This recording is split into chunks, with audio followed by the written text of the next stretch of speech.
I'm gonna swap the propane canisters out real quick.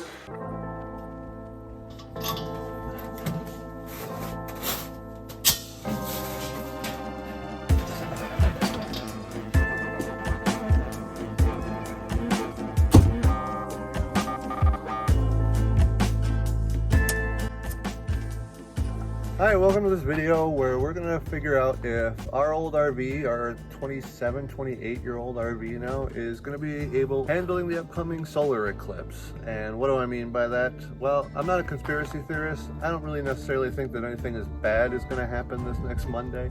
But if you've been paying attention to anything, you've seen that several states have declared states of emergency, and there's just kind of a lot of weird stuff going on around this. I figured since I had built this RV to kind of be an off-grid setup anyway, it's probably time to test it out and make sure all the systems are working. We have 78 gallons of fuel on board right now. We have a 3 kilowatt generator, and we also have a 500 amp hour off-grid battery. Since we moved in here 5.5, almost 6 months ago, honestly, this battery has just been sitting here plugged in, and I haven't really worried much about this RV. But as we all know, if you don't use these systems on an RV, they tend to atrophy. And when you need them the most, if you don't test them out and make sure that they're working, I guarantee you they won't be. If anything were to happen on Monday and all of a sudden the power were to go out, or any other time for any reason, it is an election year for Christ's sake. If something bad were to happen, I want to know that this RV that we built and we spent so much money on is going to give us that little bit of an advantage that we're going to need in order to stay in front of all the craziness that would ensue. What we're going to do right now is, you saw me just unplug the RV. We're going to do a stress test on the battery. So for the next hour, I'm just going to be running that 600 watt heater inside. And we're going to see how that battery does and how much percentage of life it loses.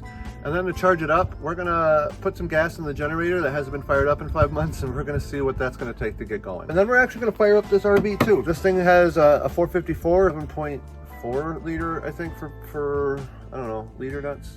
We're going to fire up this big engine because it hasn't been fired up again in 5 months, and I want to make sure that we don't have any mice problems, we don't have anything trying to live in there. And if for whatever reason everything got crazy, a fire happened, anything, we just needed a turnkey and get the heck out of here, I want to make sure that our RV Artemis is up for the challenge. So here we go, follow me.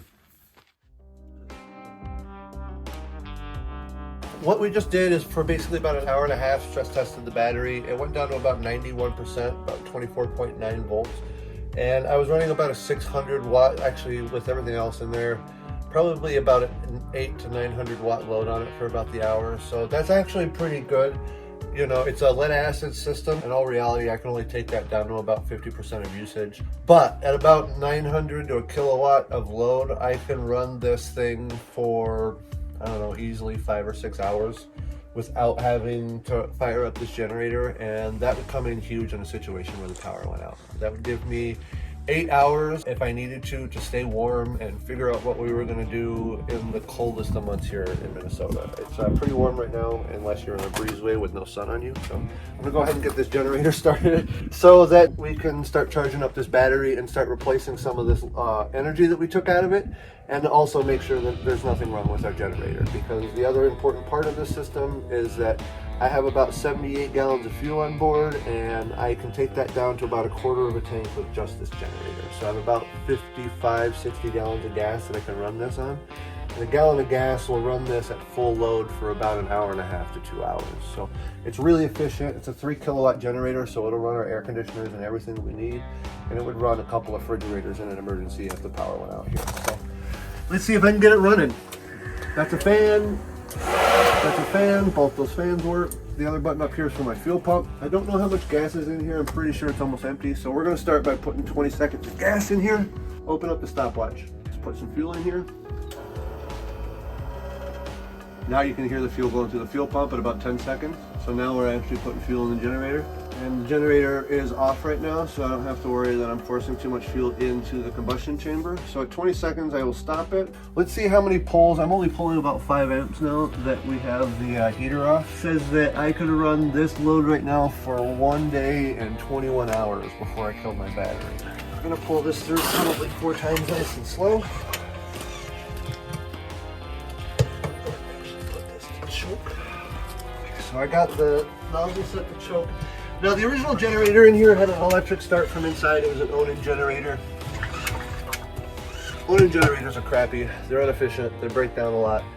This thing is a Chinese generator that will probably run longer than a generator that was made in America, sadly to say. And it sips gas compared to the Onans. So one of the reasons why we went to this, we also had a big enough cassette space that I knew that I could put something like this in here and make it work. So if you guys are interested, I do have a whole series on this. You can go ahead and check it out up above us here. Let's see if I can get this started.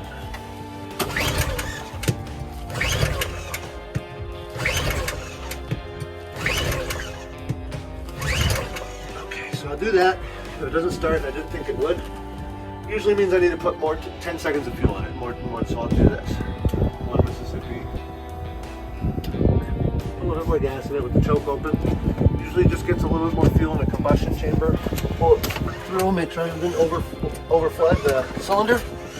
And we'll give it 5 more tugs. And leave it needed.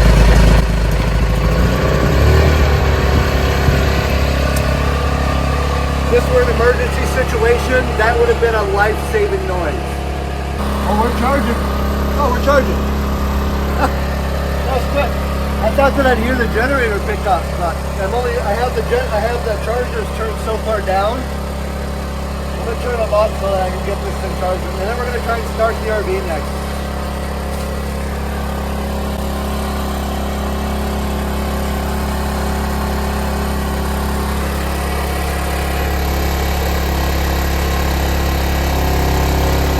Amps.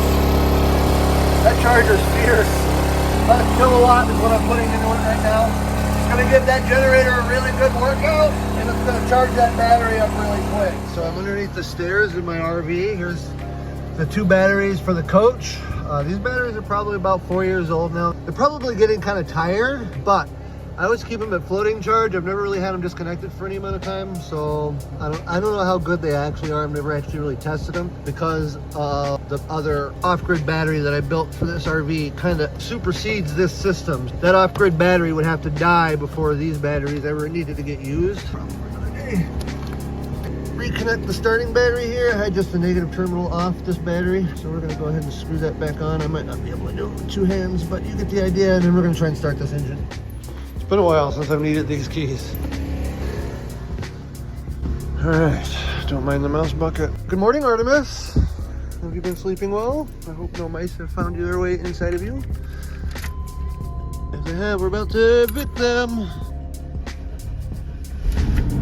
God, I love this thing. There's almost a full tank in there. We're ready to rock and roll. She fired right up. That's amazing. There she goes, she's running. All 7 cylinders. We're gonna let that run for probably about 20 minutes and charge everything back up.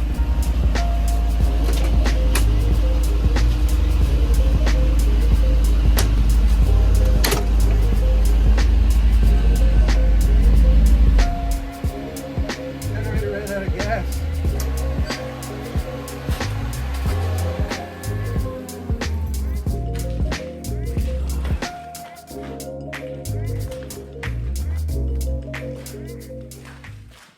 I guess we're all ready for the apocalypse or the solar eclipse or whatever should happen. Everything passed with flying colors. Our generator works just fine. All the fans and electricity work. The batteries did very well during the stress test. That hour that we were running the heaters and everything, we only went down to about 91%. I mean, we run a refrigerator on here full time. We're gonna come back in here and do some spring cleaning stuff. I wanna clean the roof and show you guys how that Henry's been holding up. So we've got a few RV projects to show you guys coming up in the future. If you like this video at all, if you found it helpful, don't forget to like and subscribe. My dog thinks that we're a growing channel and she would really appreciate your help, and so would we. I think that's gonna do it for this. I got some more stuff to fix inside the house, so I think we're gonna go get some grocery shopping done before Monday too, just so we're all stocked up on goodies and get ready for the festivities of whatever the solar eclipse will bring us. So thank you guys a lot. We'll see you next time. Bye.